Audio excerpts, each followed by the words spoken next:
दोस्तों आज मैं आपको बताने वाला हूं ऑन टू और ओवर में फर्क। बहुत बढ़िया टॉपिक है ये। कंफ्यूजन लोगों को होती है लेकिन अब कोई कंफ्यूजन नहीं रहेगी। देखिए तीनों का ही हिंदी में एक जैसा मतलब होता है। अगर ऑन और ऑन टू की बात करें तो इसका मतलब होता है के ऊपर या फिर पर। मतलब ये दोनों मतलब इन दोनों के होते हैं। सेम यहां पर है, इन दोनों का भी यही मतलब है के ऊपर या फिर पर। यानी इन तीनों का एक ही मतलब है के ऊपर या पर। अब ये दो दो क्यों है? वो इसलिए क्योंकि हम हिंदी में इन दोनों तरीकों से बोल देते हैं। जैसे मैं छत के ऊपर हूं, छत के ऊपर हूं, या मैं छत पर हूं। देखिए आपने कोई सा भी बोला होगा लाइफ में, तो जो दिल में आता है हम बोल देते हैं हिंदी में। मैं छत के ऊपर हूं, मैं छत पर हूं। मैं फर्श के ऊपर हूं यानी मैं फर्श पर हूं। गाड़ी सड़क के ऊपर है यानी सड़क पर है। तो यहां पे दोनों एक ही मीनिंग रखते हैं। ठीक है जी, ये तो पता चल गया कि इन तीनों का एक जैसा मतलब होता है पर या के ऊपर। लेकिन अब फर्क की बात करते हैं कि आखिर इन तीनों में फर्क क्या है।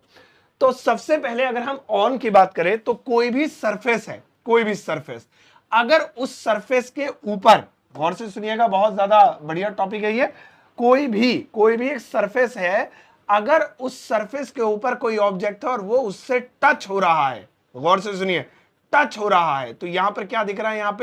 यहां पे दिख रहा है टच। ठीक है, फिजिकल टच। तो ऐसी कंडीशन में हम ऑन का प्रयोग करेंगे। अब जैसे जैसे फॉर एग्जाम्पल, जैसे पेन टेबल पर है, पेन टेबल पर या के ऊपर है ना, के ऊपर है। तो यहां पे आपसे कोई कहे कि पर या के ऊपर के लिए आप क्या लगाना पसंद करेंगे, तो आप इमेजिनेशन से जल्दी से आइडिया लगा लेंगे, दिमाग में आंखें बंद करके, कि एक टेबल है और जाहिर सी बात है जब उसके ऊपर कोई पेन रखा होगा तो वो उससे टच ही हो रहा होगा।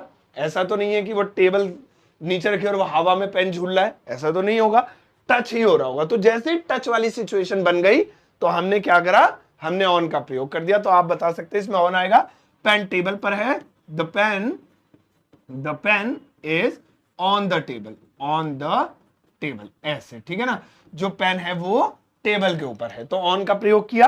बिल्कुल इसी तरीके से एक बार फिर से देखिए, जैसे आप कहे, पूछे सर आप किस चीज पर खड़े हो, तो मैं कहूंगा मैं फर्श पर, फर्श पर बोल दीजिए, या के ऊपर बोल दीजिए, के ऊपर हूं, या खड़ा हूं, है ना, के ऊपर खड़ा हूं, खड़ा हूं।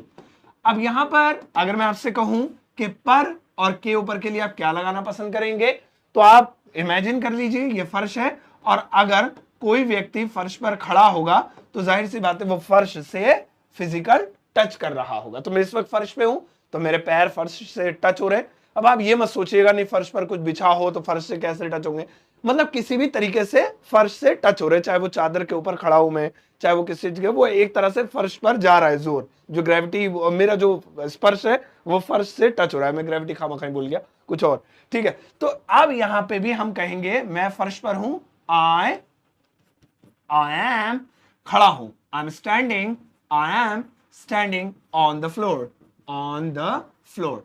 तो यहां पे हमारी बात समझ में आ गई कि हमने ऑन लगाना है जहां पर फिजिकल टच हो। जैसे इस पेन को एक बार देख लीजिए, मैं सेंटेंस नहीं बनाऊंगा, बस एग्जांपल, ये पेन मेरी हथेली पर है तो फिजिकल टच हो रहा है। आगे बढ़ते हैं।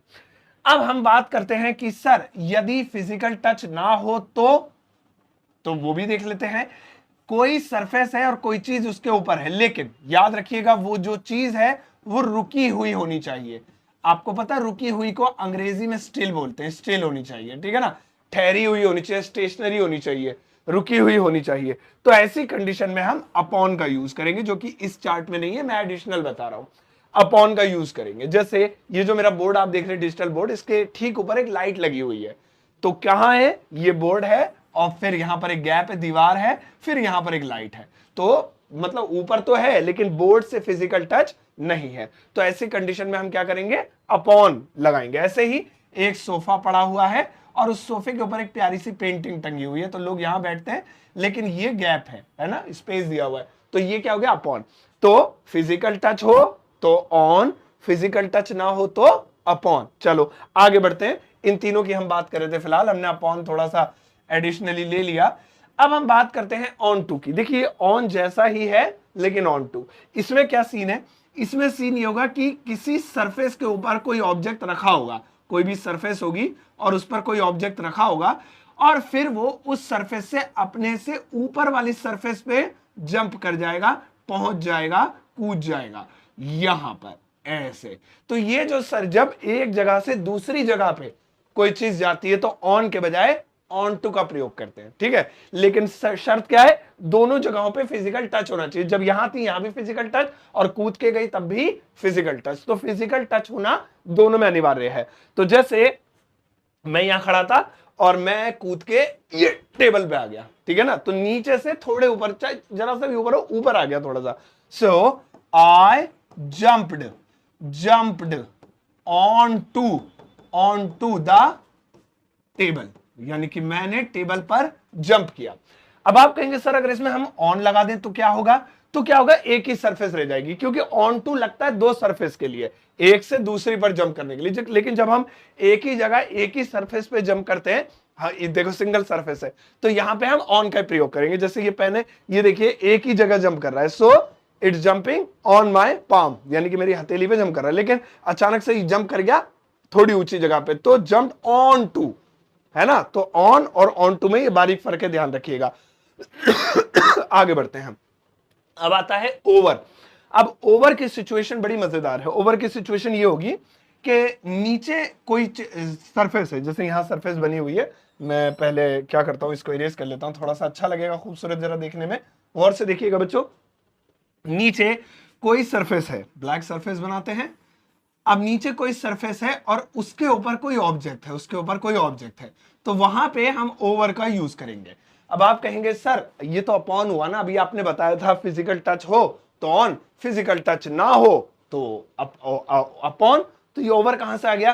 तो अपॉन और ओवर में एक छोटा सा फर्क है बस, वो ये है कि जब कोई सरफेस नीचे और ऊपर ऑब्जेक्ट है लेकिन दोनों टच नहीं हो रहे हैं तो अपॉन ही लगेगा। शर्त यह है ऊपर वाली चीज रुकी हुई होनी चाहिए। जैसे मैंने तस्वीर का एग्जांपल दिया था ना कि नीचे सोफा पर तस्वीर है, तो तस्वीर टहल थोड़ी रही है, एक जगह टंगी हुई है। मेरे बोर्ड के ऊपर बल्ब लगा हुआ है तो बल्ब चल थोड़ी रहा है इधर उधर, एक तरफ लगा हुआ है। लेकिन ये वाला जो ऑब्जेक्ट होगा ओवर वाली कंडीशन में ये मूव करेगा, कहीं भी मूव कर सकता है, लेकिन ये रुका हुआ नहीं होगा, ये मूव करता रहेगा। फॉर एग्जाम्पल देखिए जरा, ये मेरा घर है और इसके ठीक ऊपर ये एक हेलीकॉप्टर उड़ रहा है। गौर से देखिएगा, है ना, उड़ रहा है ना हेलीकॉप्टर। तो यहां पे ये जो हेलीकॉप्टर है ये एक्चुअली मूव कर रहा है, ये मूव कर रहा है, इधर आगे की तरफ जा रहा है। सो मैं कह सकता हूं कि हेलीकॉप्टर, जो एक हेलीकॉप्टर है ना, हेलीकॉप्टर इज फ्लाइंग, वो उड़ रहा है कहां पे, over my house, over my house. तो यहां पे होम भी कर सकते थे, हालांकि हमें पूरा सेंटेंस नहीं देखना, हमें सिर्फ ओवर समझना है। क्यों, क्योंकि मैं बता रहा हूं कि वो मेरे घर के ऊपर एक तो टच नहीं है और दूसरा मूवमेंट में है। फिर से एक बार देखेंगे, जैसे यहां पे गौर कीजिएगा, यहां पे अ बर्ड, एक जो चिड़िया थी, अ बर्ड इज फ्लाइंग, वो उड़ रही है ना, is flying over my head, मेरे सिर के ऊपर। तो इसका मतलब क्या हुआ कि वो चिड़िया मेरे सिर से टच नहीं है लेकिन सिर के ऊपर ही है, लेकिन मूवमेंट में, या तो जा रही उड़ती हुई या आ रही है या कुछ भी कर रही है, मूवमेंट में है। लेकिन अगर वो चिड़िया हवा में रुक जाए एक ही जगह तो अपॉन हो जाएगा, और आकर मेरे सर पे बैठ जाए तो फिर हो गया फिजिकल टच, फिर हो जाएगा on my head. A bird is sitting on my head, मेरे सर के ऊपर बैठी हुई है। तो दोस्तों यहां पर बहुत कम शब्दों में हमने ऑन टू और ओवर के बारे में समझा। इसके अलावा एक लास्ट में एक पॉइंट और बता देता हूं आपको, अगर आपको अच्छा लगे तो अबव वाला भी पॉइंट बता देता हूं। अबव देखिए बहुत लोग जानना चाहते होंगे तो उसे भी क्लियर कर लेते हैं, है ना। इसका मतलब होता है से ऊपर, और इसका यूज सिर्फ और सिर्फ कंपैरिजन के लिए किया जाएगा जब आप दो चीजों की हाइट कंपेयर कर रहे हो। फॉर एग्जांपल जैसे ये मान लीजिए खंबा है ना, और यहां पे एक बिल्डिंग है, एक ये बिल्डिंग है। तो यहां पे मैं कह रहा हूं कि ये जो बिल्डिंग है ये खंबे से ऊपर है या खंबे से ऊंची है।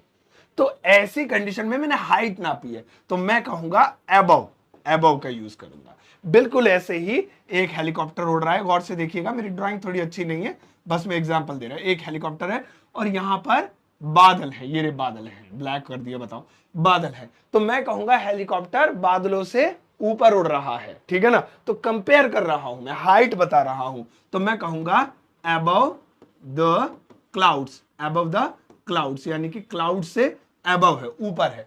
तो जहां पे हम कंपैरिजन करेंगे वहां above का यूज करेंगे। अब मैं आपको एक सेंटेंस देता हूं हिंदी का, जिसकी इंग्लिश बनानी है आपको, और इंग्लिश में आपको इन तीनों में से कोई एक चूज करना है। ऑन लगेगा, ऑन टू लगेगा या ओवर लगेगा, इन तीनों में से किसी एक का चुनाव आप जरूर करिएगा। गौर से देखिएगा, यहां पर ज्यादा नहीं, बस एक सेंटेंस लिखा हुआ है। इस एक सेंटेंस की इंग्लिश ट्रांसलेशन प्लीज आप दिल से कीजिएगा। इसको वीडियो को पॉज करके देख लीजिएगा, और नहीं तो जो है क्या नाम है, अगर पढ़ लिया हो तो जल्दी से बना दीजिएगा। लेकिन अब जरा काम की बात सुन लीजिए, यहां पर गौर से देखिए दोस्तों। अरे भैया ये अभी तक लगा हुआ ही है पिछले वाले का, बस एक मिनट लूंगा दोस्तों, प्लीज प्लीज, जाना मत जाना मत जाना मत। हो गया दोस्तों, मेरा जो है मेरा व्हाट्सएप चैनल है जिसपे हजारों लोग कनेक्ट हो चुके हैं अब तक, और इस व्हाट्सएप चैनल पे प्लीज आप ज्वाइन हो सकते हैं। और व्हाट्सएप चैनल फ्री है ये, यहाँ पर मैं पीडीएफ वगैरह शेयर करता रहता हूँ। अभी बताऊंगा कैसे ज्वाइन होंगे, बस तीनों चीज समझ लीजिए, तीनों का एक साथ बता दूंगा। ये व्हाट्सएप चैनल है, हजारों लोग जुड़ चुके हैं, 11,000 जब तक मैं वीडियो बना रहा हूं तब तक इसके फॉलोवर हो चुके हैं, 3-4 महीने से बनाए हुए हैं। इसके अलावा मेरी किताब अमेजॉन फ्लिपकार्ट पर अवेलेबल है, जिसे आप घर बैठे ऑर्डर कर सकते हैं सीओडी पर, पूरे इंडिया में कहीं भी। और ये बहुत किताब ट्रेंड में चल रही है, लेकिन लेना अमेजॉन या फ्लिपकार्ट से ही, और कहीं फ्रॉड होने के चांसेस रहते हैं, वो जरा ट्रस्टेड है। और दोस्तों मेरा एक छोटा सा कोर्स है, super basic English learning course. ये उन लोगों के लिए है जो लोग अंग्रेजी की बेसिक समझना चाहते हैं पहले, ताकि जड़ मजबूत हो जाए। तो इसकी कीमत 299 है, लेकिन इतने का नहीं है, क्योंकि ये ट्रेंडिंग में चल रहा है कोर्स, बहुत ज्यादा फेमस है, तो इसलिए हमने इस पे एक ऑफर अभी तक जारी कर रखा है। वो है कि अगर इसे खरीदते समय आप एक कोड लगाएंगे SS50, तो एस, ये भी ऐसे ही लग रहा है लेकिन ये 5 है, 50, तो इसकी कीमत हाफ हो जाएगी। और मैं आपको बता दूं कि जब भी आप कोर्स खरीदें तो मेरे लेटेस्ट वीडियो के लिंक से ही खरीदें। जैसे ये वीडियो आए हुए अभी 10-15 दिन ही हुए हैं मान लीजिए तो आप लेना, क्योंकि लिंक चेंज होते रहते हैं, ठीक है ना। ये सभी जरूरी लिंक आपको वीडियो के डिस्क्रिप्शन बॉक्स में मिल जाएंगे। अगर आप वीडियो फेसबुक पर देख रहे हैं तो डिस्क्रिप्शन बॉक्स यूट्यूब की वीडियो का चेक करना, कोई भी लेटेस्ट वीडियो उठा लेना, सब में मिल जाएगा, क्योंकि फेसबुक पर लिंक पोस्ट करना अलाउड नहीं है। जाओ इस वीडियो को सबके साथ शेयर करना, और जाते आते एक प्यारा सा लाइक देकर जाना।